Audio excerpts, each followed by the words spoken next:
Hi friends, வாங்க இன்றைக்கி நம்ம சிக்கன் பிரியாணி எப்படி பண்ணுறதுன்னு பார்க்கலாம்.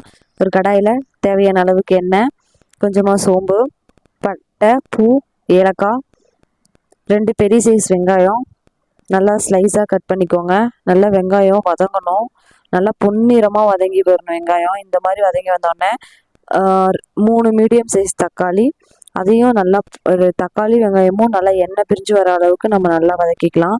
இந்த மாதிரி எண்ணெய் பிரிஞ்சு வரணும். இப்போ 4 பச்சை மிளகா சேர்த்து நல்லா வதக்கிட்டு இஞ்சி பூண்டு பேஸ்ட்டோட பச்சை வாடை போகிற அளவுக்கு நம்ம வதக்கிக்கணும். நல்லா வதக்குனது தெரியும் அப்படின்னா எண்ணெய் பிரிஞ்சு வரும். இந்த மாதிரி நல்லா வதக்கினோடனே மஞ்சள் தூள், மல்லித்தூள், மிளகாய்த்தூள், சிக்கன் மசாலா போட்டு நல்லா வதக்கிக்கலாம். இதோட மசாலாவோட பச்சை வாடையெல்லாம் போனோடனே தேவையான அளவுக்கு தயிர் நான் 4 டேபிள் ஸ்பூன் எடுத்திருக்கேன். அதே அளவுக்கு இப்போ தேவையான அளவுக்கு உப்பு போட்டு நல்லா மிக்ஸ் ஆனதுக்கப்புறம் ஒரு கைப்பிடி கொத்தமல்லி புதினாவை ஆட் பண்ணி நல்லா ஒரு கிளறிக்கலாம்.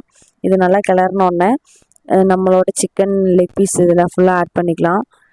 இந்த மாதிரி ஃபுல்லாக ஆட் பண்ணி மசாலா உள்ளே போகிற அளவுக்கு நல்லா பெரட்டி ஒரு 5 நிமிஷம் விட்டு வச்சிடலாம். ஒரு 5 நிமிஷம் கழித்து நம்ம ஆல்ரெடி ஊற வச்சுருக்க அரிசி இருக்குது இல்லைங்களா, அது இதெல்லோட ஆட் பண்ணிக்கலாம்.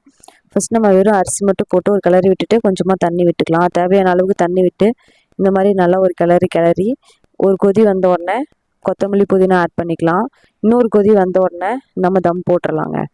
அவ்வளோதான். தம் போட்டு 45 மினிட்ஸ் கழித்து ஓப்பன் பண்ணி பார்த்தா நம்ம சிக்கன் பிரியாணி சூப்பராக ரெடி ஆகிடுச்சு.